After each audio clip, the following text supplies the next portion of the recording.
Welcome to another episode, episode 2 to be precise, of Full Tilt Esports. How are you guys doing? How are you doing, Mike? Are you tilted? As always, I'm always tilted. Are you tilted, Adew? I'm freaking tilted. I'm always tilted. As usual, like like in one of our first episodes, I spilled water on my keyboard. This time I spilled water on my shirt. I don't know what's going on with me. I think I need like a pacifier or what do they call them? Like one of the bottles, the like, bibs, the baby or bottles, whatever. the baby bottles. Yeah, I need like yeah.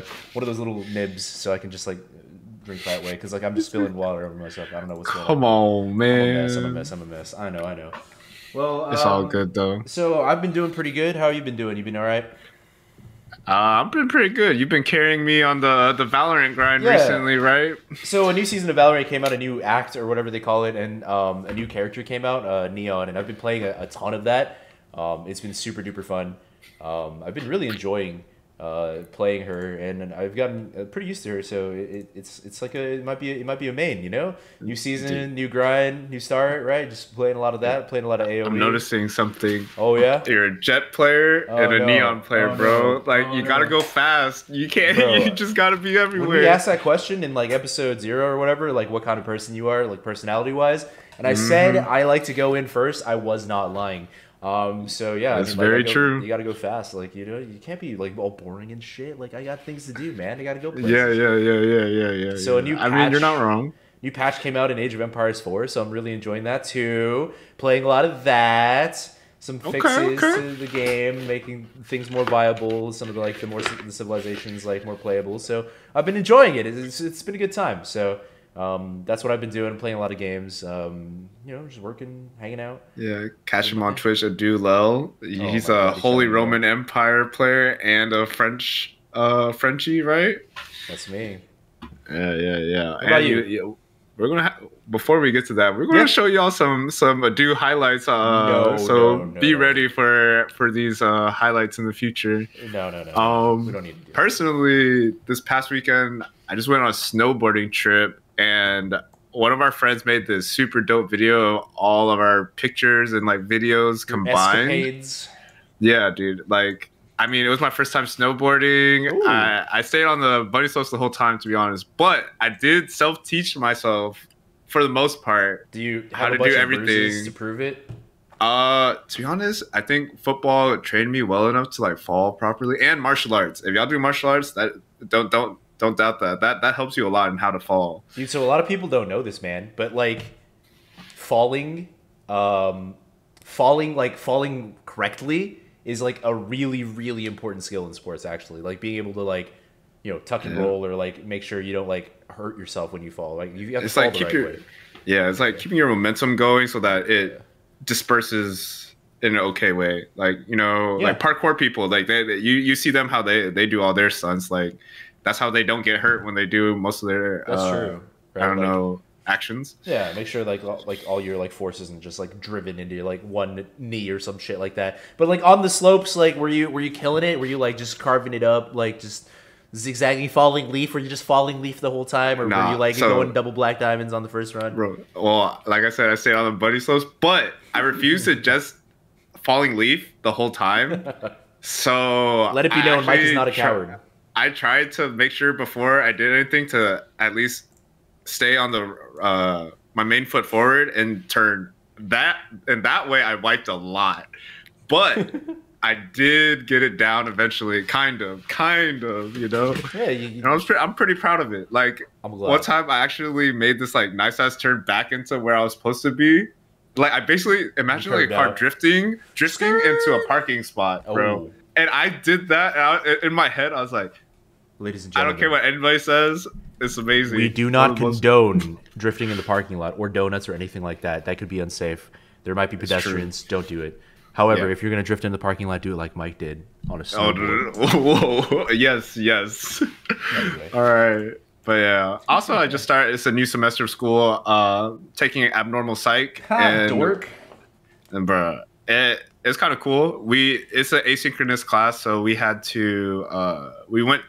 A couple students met at our professor's office hours over Zoom, and we just kind of networked, kind of talked. Like there was a graphics designer. I might hit him to help us with stuff. That's what we need. Actually, we need one of those.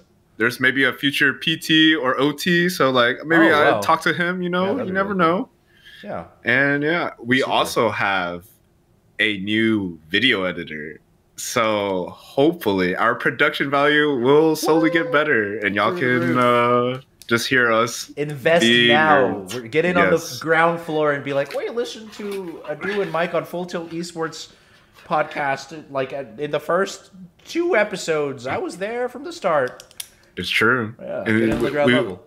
You could be the person like the famous YouTubers like Thorin or like Shroud always mention, bro. I always remember you. I remember you from the early days, etc., etc. Dude, you're a special guy, you know, or girl. We love you our know? 2 viewers out there. Our 1 viewer out there. Hi, Mom. Anyway, so today, let's move on to the topic at hand today, episode 2. We wanted to work on something that's pretty interesting to us, at least, and we wanted to have a discussion about this with everybody. Can you be too competitive? Can you be too competitive? And we wanted to call this the motor behind the drive, right? So what's going on here? How can we like talk about competition being too competitive, being not being competitive enough, right? Where do you get your motivation? Where do you get your drive from? How does that matter in a psychological context? And sort of like how that matters when we're talking about esports, when we're talking about sports and competition, right?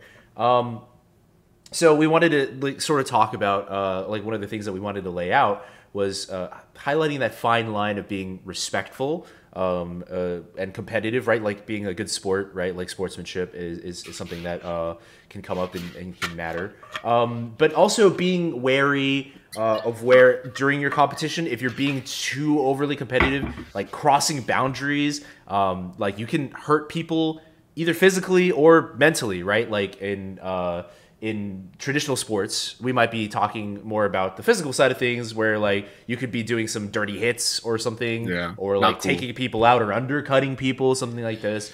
Definitely not in cool. Gaming, yeah, that's super not cool. But in gaming, you know, there might not be that physical aspect of that, but maybe sort of like the psychological aspect, maybe like trying to harm somebody or scar them, or like just be like rude to them or something like that, being toxic, right? Like people can say some like really mean stuff, right? Yes. Like, and I'm sure everybody knows examples of what I'm talking about. You know, like when people go out there, like I hope you die, or those kind of things. They can be like really rude out there, right? Twitter Way fingers, too far. right? Mean people. And so like we wanted to come up with a few examples of people that may or may not have been like super competitive. Like examples of like people in traditional sports that have been really competitive.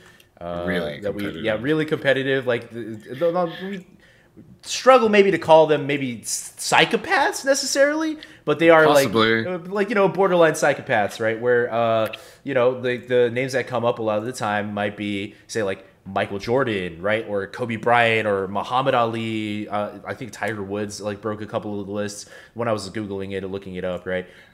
So there's an example that we wanted to see, like we were thinking about when that happened. Here's a video where we were talking about Chris Paul when he bet Michael Jordan. There was a time where he bet Michael Jordan against like his whole camp of kids that was at a basketball camp. If they missed basketball camp. Yeah, if Michael Jordan missed 3 shots or any of 3 shots, then the whole camp of kids would get Jordan shoes, right? And Michael Jordan was just like, fuck them kids, right? And he just went out there and he just did not care. He hit all the shots anyway, right? He was like, I mean, you could have done something nice and you could have given these kids some shoes if you missed on purpose. But he was like having none of that, right? And you know, he's competitive at his core, and you know, there's rumors that he's kind of on the cheap side, right? He's a little bit of a cheapskate, but either way, this man decided, fuck them kids. I'm not giving these kids these shoes right now. He's all competitive, right? It's part of his pride. He would never be caught missing free throws on purpose ever, even if it is for kind of a good reason, right? Yeah. But so I half respect him for like staying true to himself there, you know, right? But then also it's just like, who knows, man? You could have done something for your brand, I guess. I guess, right? Like, but you don't want to be giving away shoes all the time, I guess. So I can see it both ways. Yeah. Other people that like we were talking about, for example, very recently, We were talking about John Morant. We saw like a video of John Morant that boy here. balling. That boy is balling recently, man. He could be like low key MVP vote. But so there was a kid in the stands when they were playing Golden State that had a Steph jersey on, and so the quote later was he he went into the stands after a foul, and then the kid was looking for a high five, and John Morant didn't give it to him, right? And so this is what John had to say. He was like, he was disrespectful with that jersey on. We in Memphis, right? Like they were in Memphis, right? And he was like, it looked like he wanted to cheer, but he had that jersey on.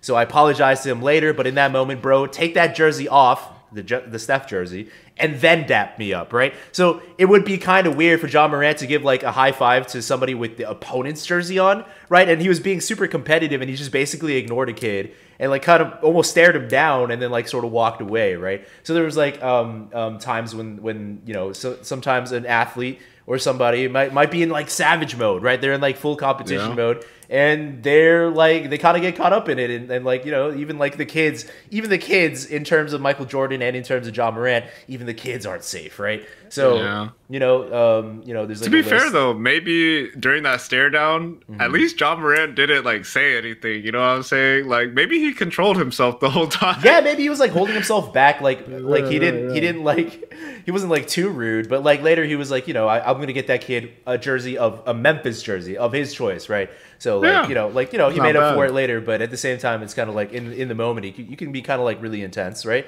during competition. For sure. And so like on Bleacher Report I just like looked up a list of like people that were considered competitive in their days, right? Like Muhammad Ali, Michael Jordan, Pat Tillman, Bill Russell, the top 5, Jack Lambert, John McEnroe, Maurice Richard, Jackie Robinson. There's all like Larry Bird. These are all like traditional sports people that are considered to be ultra competitive during their time playing their game, whichever sport they were a part of, right? So these are just examples that we wanted to sort of bring out, like when you could be overly competitive, when you're being competitive, things like that, right? So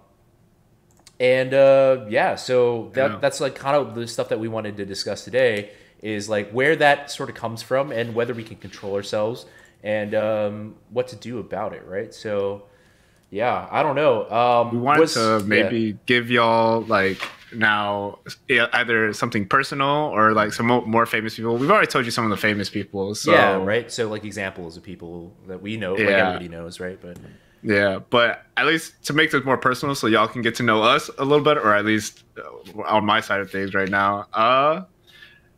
I like I've told y'all, I played a lot of sports when I was younger, at an early age. So early age sports environments can kind of change how an individual thinks. Yeah, it's formative, right? Like in your younger years. Right. So it's like when you're always, I guess you could say, competing for a job, like to be the starter, to make the team. Right. Whatever it may be. Mm-hmm. Yeah. Trying to make the cut, and everything almost becomes a competition. And maybe it also can kind of be compared to businesses, right? Okay. Where some people, when they join certain companies, they can be very cutthroat. Yeah. And it's just like me, right? And it's inherently selfish. They also do produce some really talented individuals at times. Yeah, right? That's fair. But your retention rate of those individuals, or like people, like what if you had like a lot of good talent and like because of the cutthroatness, like it may have derailed a couple of those talents. But like, at the really big companies, they don't care because they're going to keep getting more people, because everybody wants to work for them.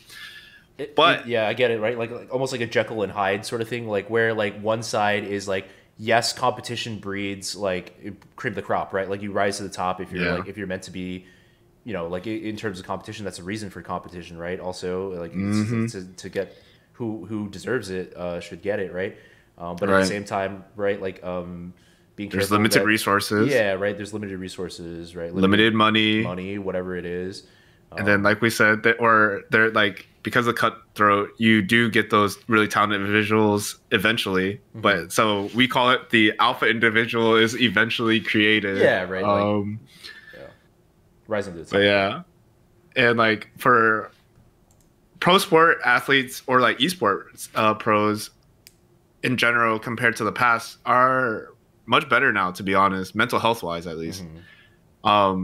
There's like plenty of clips of like the older era basketball players, football players who say people are soft now, right? Yeah. Or they weren't friends on the court, blah blah blah blah, right? That's true, yeah. But That happens you know, all the like time when they say that. now, yeah, This nowadays, generation is so soft. This generation is so soft. Like back in the day, they're all like saying like, oh, old school was like, oh, we hit them hard, or like hard fouls only, or like, you know, Right. like, just like no mercy kind of thing, or like, you know, sometimes you hear about like defensive specialists on like football, like intentionally trying to hurt other people, like bounty gate or whatever, like, you know, like those things. That's some rough stuff. Yeah, like right, personally, so the old school mentality. at least, yeah, I think I mentioned it too. Like when I played football in high school, like I was told like the other team, they aren't your friends. Don't help them up. Don't do anything like that. Even if you know them personally or something, like on the field, they're not your friends, right? Like that's like kind of like what they're saying. Yeah, and like I mean, it at times it can help, but I think like it was flawed for sure in a sense. For sure, I think. Or that's just a personal thought. I think so as well. But we've also seen like a couple of athletes that did take breaks for their mental health, and we're pretty proud of it. Adew has told me, or I also see on the news, you know, Naomi Osaka. I believe I'm not butchering her name. Naomi Osaka, right? Naomi Osaka, the tennis player, the professional female tennis player. And Simone Biles. Simone Biles, like most recently, I think during the Olympics, right? Right. Where they decided for their mental health, like they either go through depression, I think in the case of Naomi Osaka, or Simone Biles was famously, and by the way, I think Simone Biles is from Houston. Is she from Sugarland? Oh, yeah. She was a Kempner, bro. Oh, so she's from H-Town. Shout out H-Town, and pretty local. H-Town, hold it down. Yeah, so Simone Biles, you know, she sat out of the Olympics because she had like a series of like difficulties like mentally, right? They call it the twisties or whatever in gymnastics. So she decided to sit out for her health and safety, as well as like letting other people shine on the team too. Even though she's like probably one of the best, if not the best ever gymnast, right?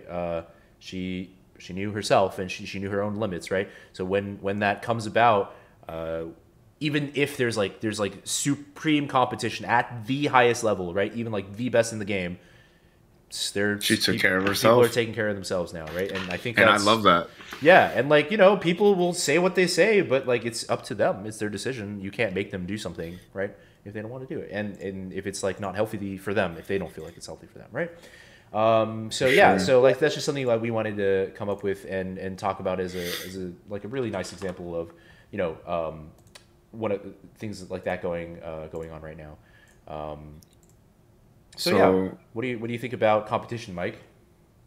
I mean, in some articles that we've read and looked at, they've said competitiveness isn't inherently good or bad. Which at first I was like, I didn't agree, because recently, as I've said, right, something like be too competitive, so I thought it was bad, right? Like being competitive is bad, like but I guess you're viewing it from the stance of like being too competitive, right? Right. But after reading the article and delving deeper, right, I could understand like competitive isn't good or bad, because it can be good if you use properly, like most things, right? It can help you reach higher heights, or just like fix up things, work on yourself, etc. But it can be bad also in the way that I mentioned, where like if you're too competitive, right, you could end up hurting friends or hurting others, etc. Like, you know, we mentioned the toxic people, right? Like, or even hurting you yourself, never want right? that, or like because like, you know, honestly, like if you hurt someone else, like it's kind of like you're hurting yourself too. That's true. Yeah. Well, and now I wanted to ask you though, where does that competition come from? So we kind of wanted to bring this back a little bit to sort of a psychological standpoint, right? And again, we are mostly an esports podcast, right? So yes, for sure. So our goal here would be to talk a little bit about the psychology behind it, or at least some of the origins of this, right? So one of the first people to describe like motivation And that's where I think competition comes from, like motivation, like what inspires you to compete, right? Could come from Maslow's hierarchy of needs. So something that we right now I brought up, or like you can go look it up yourself, is this hierarchy of needs that Maslow did describe.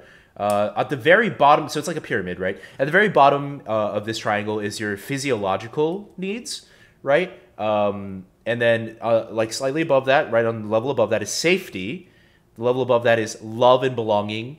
The second highest level is esteem, and the final highest level is self-actualization, right? So in this pyramid, we talk about like deficiency needs and growth needs, right?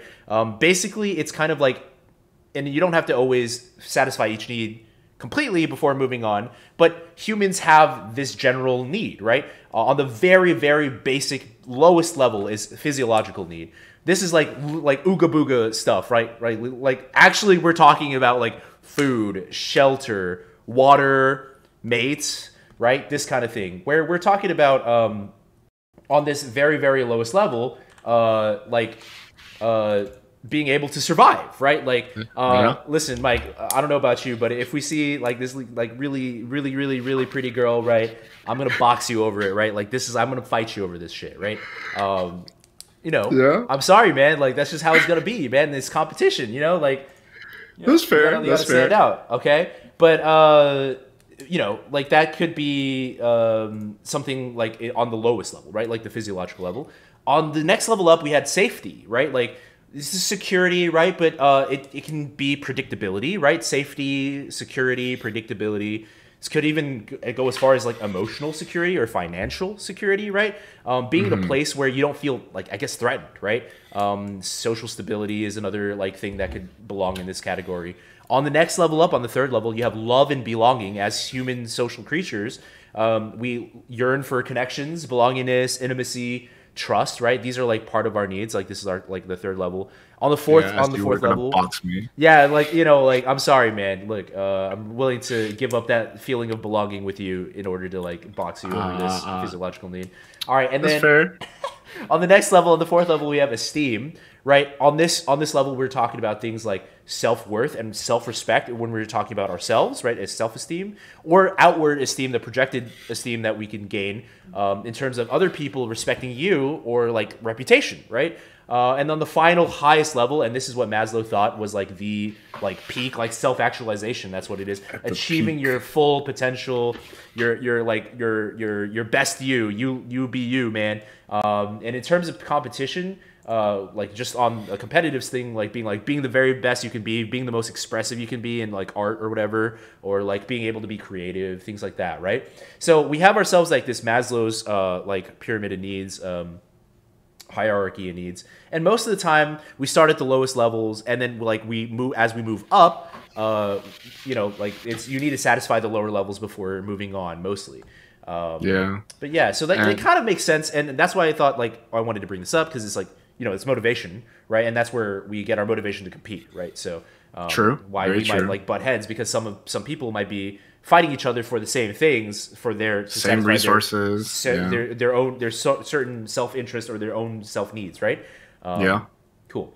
Okay. And I think to tie it into like esports or competition in general, you know, as far as like the physiological part or the first tier, gaming isn't here, but some people may feel that way, right?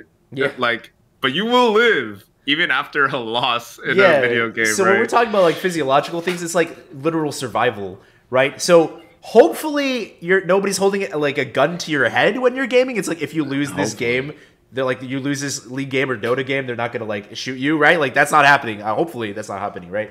You'll live even if you lose, right? So we're not really talking about the physiological level necessarily when we're talking about gaming, but maybe on different levels. Mike, what do you think about like safety?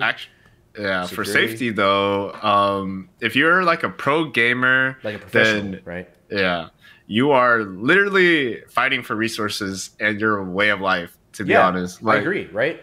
So isn't that true, right?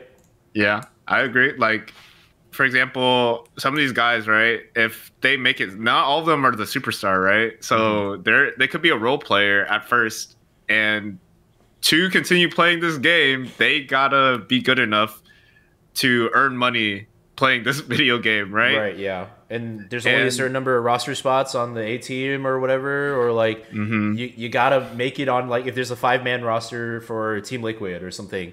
Right. How are you gonna get on if you're not gonna be competitive? Like, you gotta like fight for that spot, right? For sure. That makes sense. Like if you're like a literal professional gamer, right? Like it's actually a security thing, or like a financial security, or like a spot that you need to be in, right? That makes sense. Yeah.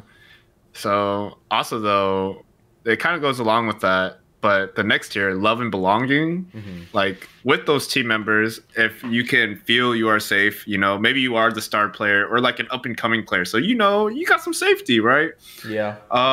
Once you establish yourself or whatever, right? Right. But now you're with your organization or your teammates, right? You want that camaraderie, that synergy, right, with your teammates, or like be a part of like a Discord community. Yeah. Et cetera, right? And as gamers or competitors, it feels really nice to be a part of something in general, right? But also to be a part of something special is even more amazing, right? Like, or you think it could be something special. Yeah, I agree. Like, yeah, so it could be like super fulfilling, right? To join a group, like even like we're not necessarily talking about professional gaming at this point, but like if you're playing even casually or whatever, being a part of like a Discord channel or like a Discord group, or like being in some like streamers chat or something, or like getting that feeling of belonging, that's kind of where that comes in, like that love and belonging, like camaraderie, that like somebody having like similar likes and dislikes or whatever, or tastes, some kind of common hobby or something like that. Gaming that we're talking about is going to be like more fit to belonging, right? Like, and that's satisfying that need, right? And just belonging, and just like being able to share, talk with people of like minds, etc. So yeah, like if anything, join one of our socials and then we'll talk with you, or leave a comment. You know, shameless plug here. But that's us. To go on to the next level though, Esteem. Esteem, as Adew mentioned, is self-worth and self-respect, right? And reputation. Oh, that was the inward part, and then the outward part is reputation and respect. Yeah, fair, right?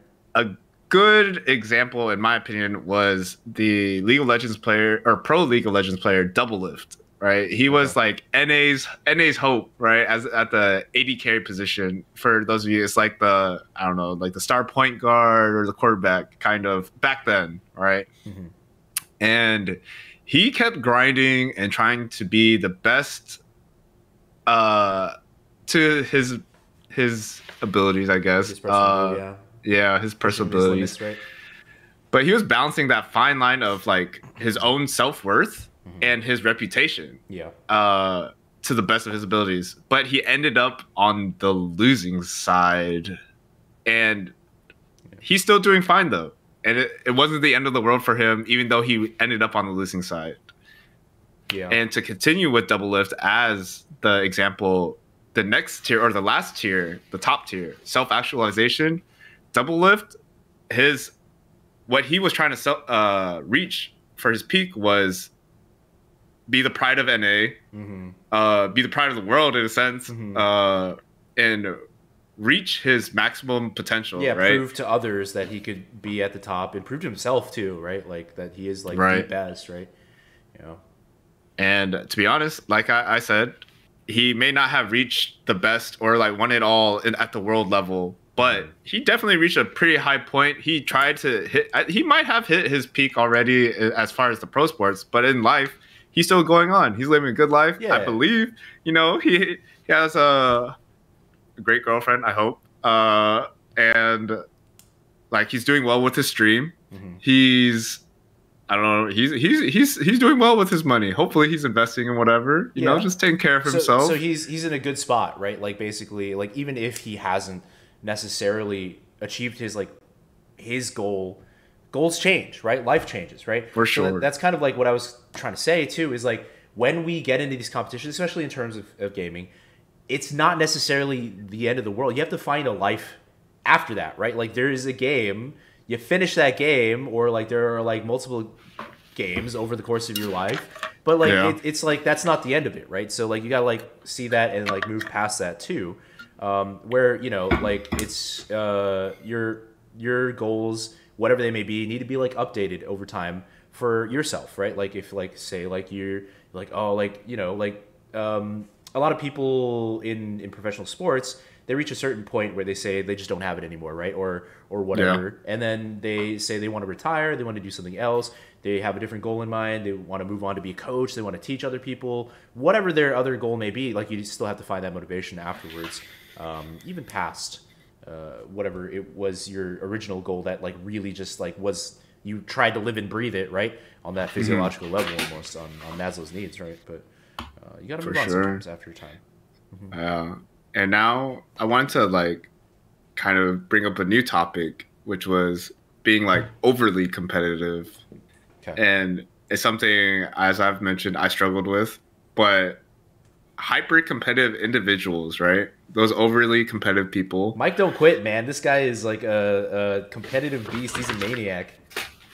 Yeah, in some ways it can be good. In some ways, I'm working on it though. Okay. But those who have a need to win at all costs, right? Those hyper competitive individuals, Yeah. tend to be more impatient, irritable, more irritable than their less competitive counterparts. And this was on a study, right? Yeah, and because of that, they tend to have during the study they tended to have higher self-reported health problems, Oh, okay.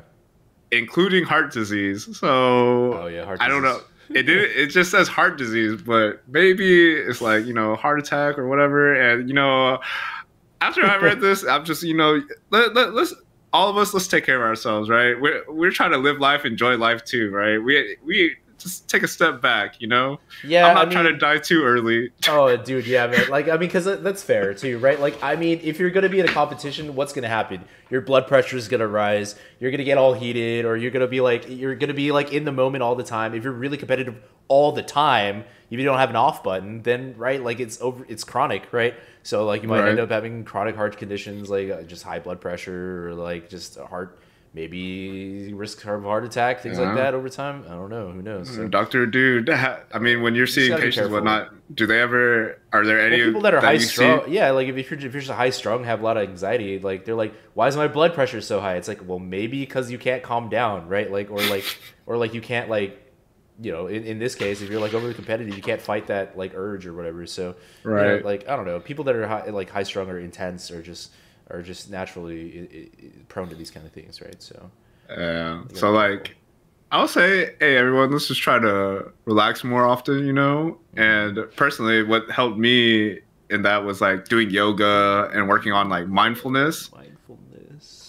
But I still have my outlets for competition. I'm not going to lie. Hey, as competitors, like, we still need to like, that quote unquote fix, you know, we need to that fix that outlet, like that, you know, that like urge, that drive, right?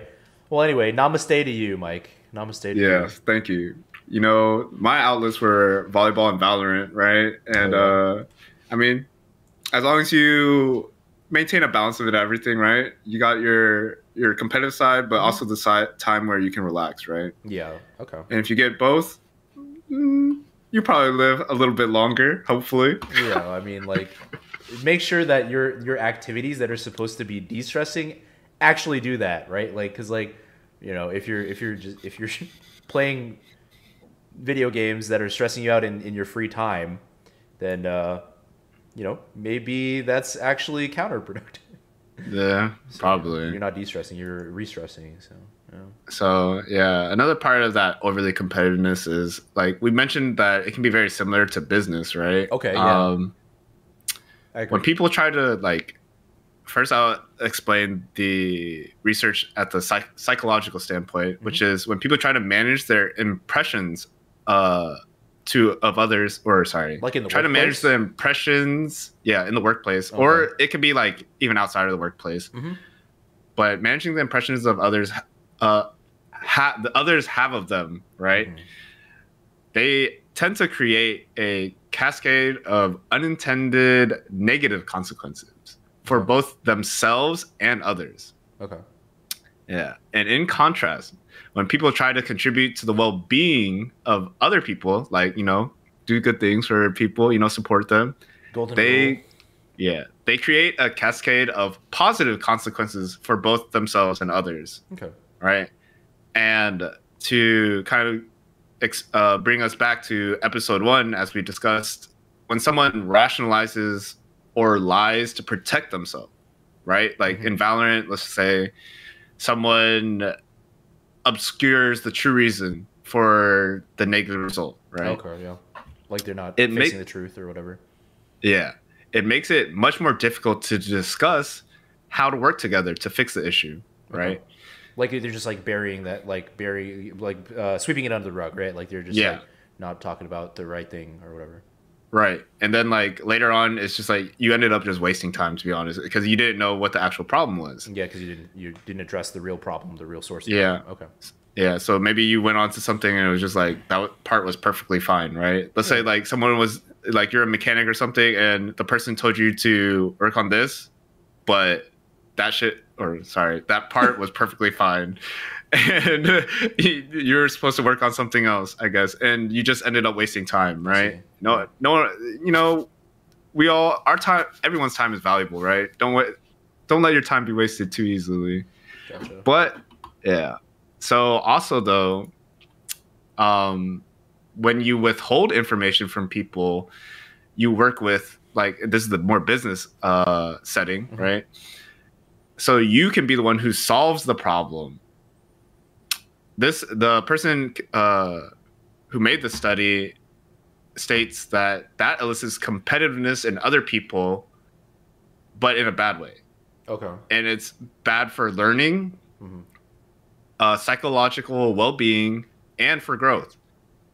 I mean, you can kind of put it together, right? If you're going to lie about that problem, right, then or like try to like just help yourself, then everyone's going to start doing that too, right? Because they know that that's that type of environment, right? Right. So again, like if somebody is being cutthroat and not helping somebody else along, then like everybody else is going to in turn feel that way or do that thing, right? Like if you have like a I don't know, like a culture or like a work culture or something, and if you already have a reputation for being cutthroat, it could like be almost like contagious, right? Right. It's like the opposite of what we mentioned in episode 1 of like the constructive environment or the constructive criticism, etc. Like working together. Right? Yeah, it's a destructive environment. Yeah, exactly. Okay. And for those of you that don't know, like in TFT or Teamfight Tactics, they made this mode called Double Up, right? Or a team-based version of it on League of Legends. I haven't played it yet, but yeah.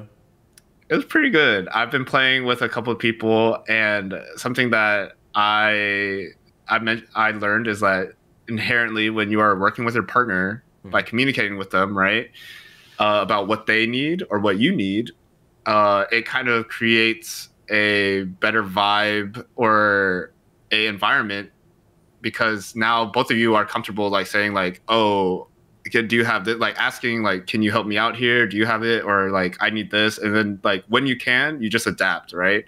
But sometimes you never know, like maybe your partner will have a good solution to the situation, but you would never know if you didn't say anything, right? Right. So you get like two minds on the case, right? Right, exactly. And you create a better culture of chemistry between your partner, and that leads to that healthier, supportive environment we mentioned. So are you the left brain lobe or are you the right brain lobe in your duo relationship? This is questionable. I'm probably both sometimes. He's the whole brain. It's like, oh my god! No. It's which day is it? It's, no. It's which day is it? Honestly, you sound like a marriage counselor right now. You sound like a marriage counselor right now. Communication is key, guys. Like yeah, I guess that makes sense. Yeah. Hey man, it just be like that sometimes. Okay, well. But like, you know, once you create that healthy, supportive environment, right, that usually leads to more wins. And I definitely believe this, because no matter what, in general, after like you have that supportive environment, both individuals can focus on learning, and so the wins like, will results, right? Yeah, because like once you learn, like you're better at adapting to each situation, right? Okay. And like no matter what anybody says to me, like if you have all these things in place, the wins will come with time. Right. Yeah. So I guess that's kind of what you're saying is like, if you have the right process, if you have the right thing in place, if you have like the support to make this work, the results will come. Like it'll line, like even if there's like some variance in the way, eventually it'll all turn out like how it's supposed to because you've done what you're supposed to, right? Like basically you've laid the groundwork for it. Yeah, makes a lot of sense. For sure. Yeah, and like so on my side of so I thought I personally find that competition and motivation and attention are pretty difficult to maintain, right? Like it can be very taxing, right? Like it costs you a lot of effort, it costs a lot of attention in order to be motivated, to be competitive the whole time, right? So so on the inverse side of like being overly competitive, being like maybe not being able to be competitive all the time or when you need to be, right? So maintaining a competitive attitude over long periods, it doesn't necessarily have to be in a day or whatever, or a week or whatever, just over like long periods, even like a lifetime, right? So I don't know, right? So also like peaking, I guess, like with that, because if you think of like a NBA season, a football, NFL season, or like seasons, right? Like League of Legends, right? Sure, like there's time periods where you're doing it, right?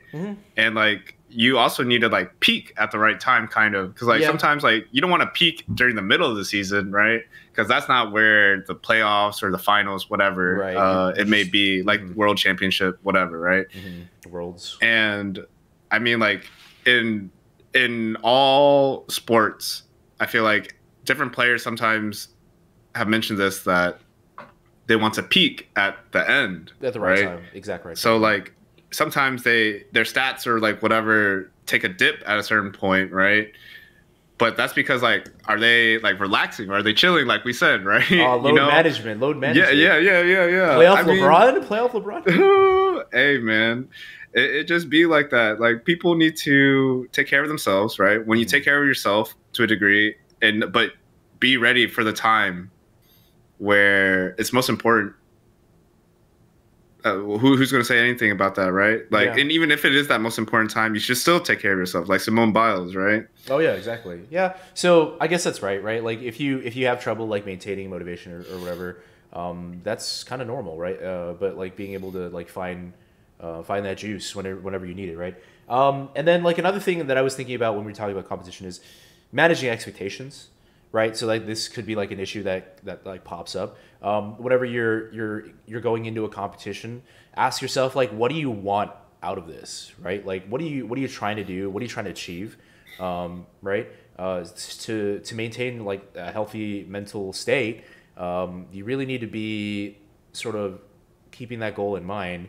Like, first of all, am I doing this for fun? Is this like what I'm gonna like? I need this for my life or whatever. So like, whether or not you can manage those expectations, you can sort of develop what you want and need out of this competition, right? So like, make sure that you manage those and say like, do I really need to be like the world best at this? And how far am I willing to go, right? True. Yeah. I mean, like before every game, I feel, or like if you're, whether it be traditional sports or like Valorant or whatever esport you're playing, right? Before every game, maybe realize what situation you are in and then change your expectations accordingly, right? Like whether who you're playing with, like with what Adew said, like, are these the people that I know I can try to reach my full potential, or am I just like going to mess around, blah, blah, blah, blah. Like you can enjoy, it'll lead you to enjoy whatever you're doing in a better way. Because if it's like with casual people, you'll be more chill, right? If you manage those expectations. Yeah, and so like when we're talking about expectations, I was thinking like if you're too low on that spectrum or whatever, like if you're not competitive enough, then you can come across as being like lackadaisical or like uncaring, or like it doesn't like it feels like you're not there for the right reason or something like that. Like why are you here, right? Because like we're really trying to win here. While on the other end, when you being too competitive, you can come across as being like brash or like just being rude or something, or like or being like a bad sport or something. So like coming across and doing that correctly is really important. Which brings me to my kind of like last point that I wanted to bring up is when you're in like a group environment. And there's a level of competition that causes that strain on your relationships. Mismanagement of personalities and maybe differences in those expectations can lead to alienation or isolation, or you could end up losing friends because of it, right? Like these psychopath athletes, some of these psychopath esports players, right? They kind of don't care how they come across, right? Sometimes that can happen. And if you aren't managing your expectations well enough, you're not managing personalities between people well enough, you don't really understand what is motivating another person or even yourself, you can come to a point where like you're not coming across as diplomatic or nice, or like people can hate you, or you might not be able, or you can lose your friends, right? That could be a result of being too competitive, right? True. Yeah. So, Like, just with that, do you think, I wanted you to expand a little bit, if people are too diplomatic, right, and not assertive enough, I guess, would that be because, like, okay, let's say that person that could be a problem, yeah. you didn't isolate or whatever, right? But you never managed that person out, that person's personality, because they can kind of now have control of things. That's fair. Like if you didn't if you felt like the direction of the group wasn't moving in a correct way, right? Like maybe you were too hands off about it, right? Mm-hmm. Like, yeah, you're right, and I think that's something that we talked about a little bit too in episode 1, and go check that out if you haven't. With constructive criticism, right? Where like you can bring it up, right? Like having that like tell the truth Mondays or whatever, like, or being in a locker room environment where like you can safely bring up to the group that there's something that needs to be changed, right? Changing your behavior so that things will move in the right direction. For sure. Yeah. And now, I think we've gone on topics of like overly competitiveness and like the Maslow's hierarchy of needs, I guess, right? Yeah, right. So now let's try to think of like, I guess, the solution to being like too competitive or like not competitive enough, etc. Yeah, so we've introduced that problem, right? Like we're talking about competitiveness, too competitive, overly competitive, or not competitive enough. We've talked about where that motivation comes from, that like is required for competition, right?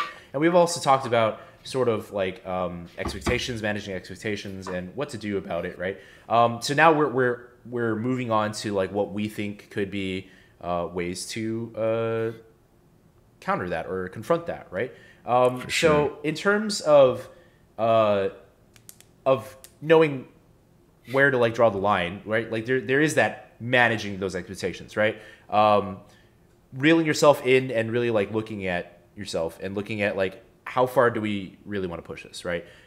Do we need to be number 1 here, or can we just be like top 1%, top 5%, top 10%? Are we just doing this casually? What's our goal? Are we trying to like have fun here, right? Yeah. So that could be one thing, right? Like where you take that and think about that a little bit harder, right? Consciously do it. Yeah. How often do you manage your expectations, Adew? Again, I do have to do that consciously, right? I feel like I'm being personally attacked right now. How dare you? No, I'm just kidding. But yeah, no, I like really though. You do need to do that, right? Like it's kind of like, I don't know. It's like, where do you want to be, or like, do you think you're doing enough, right? Like, and if you are doing enough, it's like, am I okay with where I am right now, right? Like, because like it can be okay to be like, I'm good, right? Like I don't need to do any better, or like if I lose, I'm okay with that, right? Like maybe I can just take that as learning experience, right? Something like that, right? Yeah. And I mean, I said it. I personally try to do this all the time now. Yeah. Like I'm still working on it, still trying to be better, you know? Hey, like I said, you make this normal. Even if you aren't the best at something, just keep working on it, right? You'll get better eventually. Yeah. Normalize losing. Normalize losing. Or losers, being okay all with you losing. Losers out there. No, how about being okay with it? Yeah, exactly, right. So like, those expectations have to come in. If you're in a competition, inherently, there are times you're going to lose, right? That'll happen. And I think another thing that I was thinking about, like it could be a potential solution, is like it's valid to take breaks, right? Like take a breather, like step back. You know, like maybe you're playing all day, and you like this truly does come down to our title, Full Tilt. right? Because like if you're tilted, if you're not in the right place mentally or whatever, True. you're probably being detrimental to yourself, or you're not getting anywhere, or like you're not progressing because probably you're doing the wrong thing, or you're not like in the right space, right? So sometimes coming back later is better for you, right? It's valid to take breaks. We were talking about, like, I don't know, Naomi Osaka walked away for a little bit, right? So Simone Biles. yeah, so maybe that's all right, right? Yeah. What do you think And about that? even during those reviews or those breaks, you can review and maybe identify what's making you more stressed or tense, right? Yeah, okay. And if you're able to alleviate that tension, I think both your mind, or this is just my thoughts, but both maybe your mind and body start to move more naturally and intuitively. Like you're not so rigid, I guess. Like Yeah. you're just like, you're not thinking anymore. You just Yeah, move. you're just like kind of free to do what you need to be doing. Like it's just like a sense of freedom to do that. Yeah. Yeah. I think that's fair. And then finally, I thought, as in terms of the solution, maybe like if you're solo, or if you're by yourself, like like state your goal again, to be sure, like, hey, I want to do this today, or like set like little goals and then like toward a big goal, right? If you're in a team, talk about what you guys want as a group, right? I know like for us, like Mike and myself, we played Counter-Strike for a little bit, right? And we joined like a little amateur team, right? In CEVO together with our team. Shout out to our CEVO team. Shout out Jones Esports / Sun Esports. Ooh, yeah. And our sponsors. We were playing around, right? But honestly, it's like if you're in a group, you have to kind of ask yourself, well, not yourself, but like as a group, maybe even ask yourself as a group what you guys want to try to achieve. Like, what are you guys trying to do? Are you guys going to be able to like make practice times and like work together, and like are you gonna like learn these like team setups and things, or are you just gonna like just go in there and have fun? Like this isn't something like that you guys want to take all that seriously about or something, right?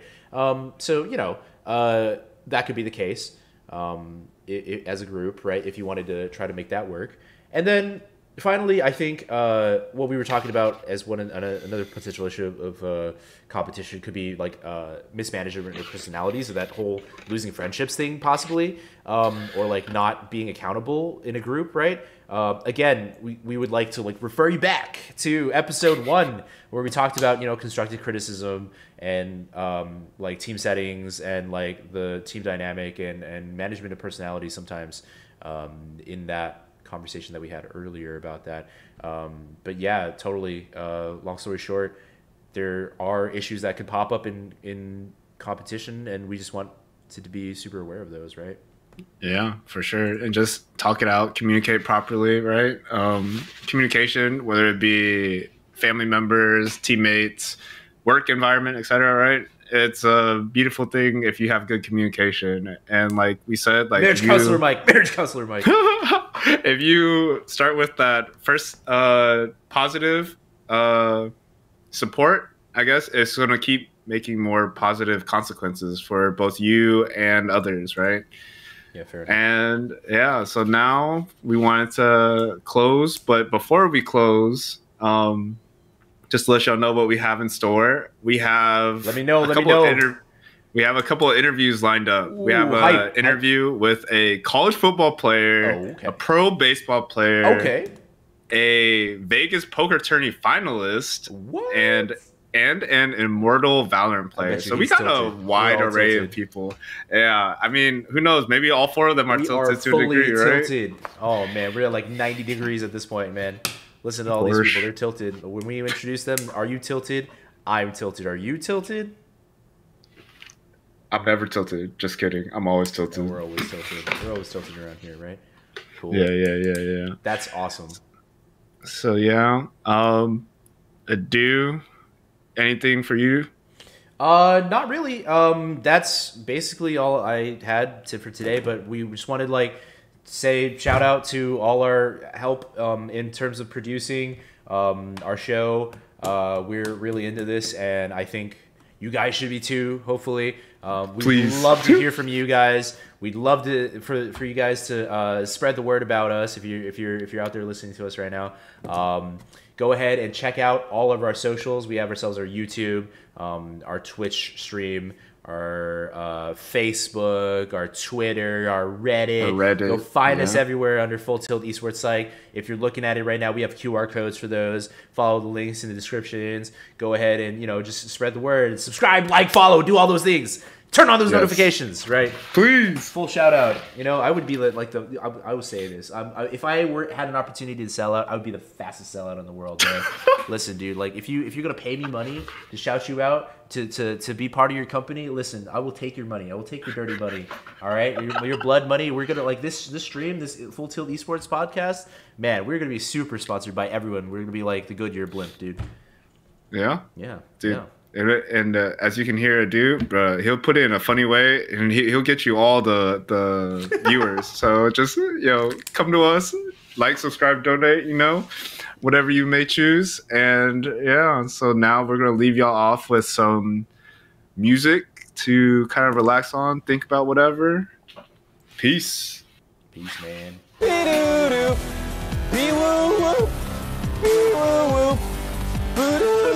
How you doing, Mike? Are you tilted? As always, I'm always tilted.